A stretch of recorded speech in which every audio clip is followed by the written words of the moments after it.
দুদিনেই চুল ঘন লম্বা কালো হবে যদি তোমরা শ্যাম্পুর সাথে দুটি জিনিস মিশিয়ে লাগাতে পারো। হ্যাঁ বন্ধুরা, তাহলে বেশি কথা না বাড়িয়ে এবার ভিডিওটা শুরু করা যাক। সেই দুটি জিনিস কি সেগুলো দেখে নেওয়া যাক। Hey guys, welcome back to our YouTube channel Susmita Deb চ্যানেলে তোমাদেরকে আবার একবার স্বাগত জানাই। সো বন্ধুরা, তোমরা সবাই কেমন আছো? আশা করছি ভালো আছো, আমিও ভালো আছি। আজকে চলে আসলাম একটা নতুন ভিডিওর সাথে। তো চলো ভিডিওটা শুরু করা যাক। তো প্রথমে একটা বাটিতে আমি হাফ কাপ পরিমাণ চাল নিয়ে নিয়েছি। চালটা আমি প্রথমে ধুয়ে রেখে দিয়েছিলাম। তো তারপর যেটা করতে হবে, এখানে 1 কাপ পরিমাণ জল দিয়ে দিতে হবে। জলটা দিয়ে 1 ঘন্টা বা আধ ঘন্টার জন্য এটাকে এভাবেই রেখে দিতে হবে। তো 1 ঘন্টা পর চালটা দেখতেই পাচ্ছ পুরোপুরিভাবে ভিজে গিয়েছে। তো এবার এটাকে চালগুলোকে একটু নাড়াচাড়া করে জলটা একটা বাটিতে নিয়ে নিতে হবে আলাদা করে।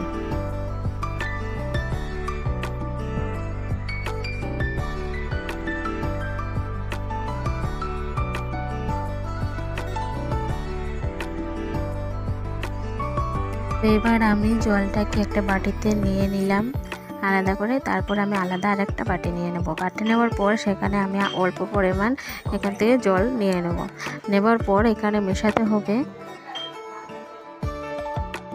এবার আমি নিয়ে নেব অ্যালোভেরা জেল, 1 চামচ অ্যালোভেরা জেল। তারপর দিয়ে দিতে হবে হাফ চামচ তেল। যে তেলটা তোমরা চুলে লাগাও সেই তেলটাই দিলে হবে। কোকোনাট অয়েল দিতে হবে সেরকম কোনো কথা নেই। যে তেলটা তোমরা মাথায় লাগাও সেই তেলটাই দিলে হবে।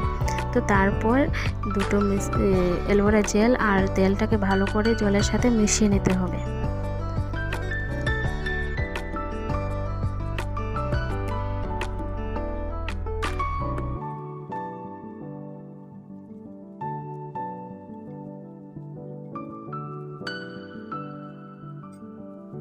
তো এটা এবার পুরোপুরি রেডি হয়ে গেছে। এটা হচ্ছে প্রথম স্টেপ।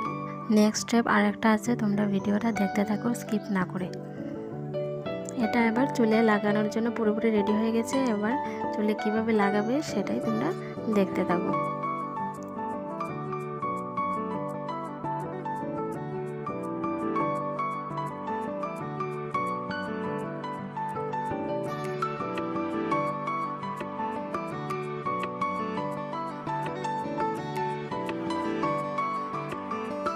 তো এটা চাইলে তোমরা স্প্রে বোতলে ঢুকিয়ে স্প্রে করতে পারো বা একটা কটনের সাহায্যে চুলে লাগাতে পারো।